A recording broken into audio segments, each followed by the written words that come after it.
Voyons ce qu'il en est maintenant du côté de l'Iran. Le pays a-t-il encore des alliés? On pense bien sûr à la Chine et la Russie. Allié historique de l'Iran, Vladimir Poutine affirme que l'Iran n'a pas demandé d'assistance militaire à Moscou. Le président russe évoque ses amis iraniens, Moscou et Pékin, qui à ce stade s'en tiennent encore aux déclarations diplomatiques. Wilfried de Villers.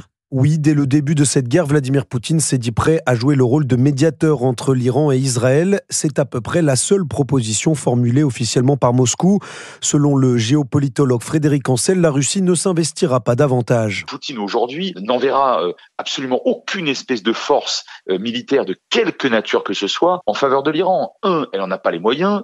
Deux, cette Russie a déjà montré qu'elle était duplice en abandonnant l'Arménie en 2020 et Bachar el-Assad il y a quelques mois de cela. Moscou a bien conclu un accord stratégique avec Téhéran il y a 5 mois, mais il ne comporte pas de clause d'assistance mutuelle en cas d'agression. Quant à Pékin, ses relations avec l'Iran sont avant tout commerciales.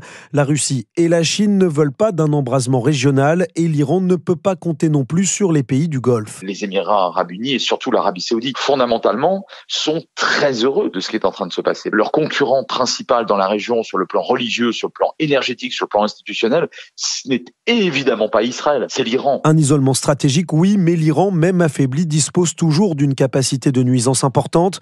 Elle aurait encore plusieurs centaines de missiles capables de frapper Israël. Wilfried de Villers pour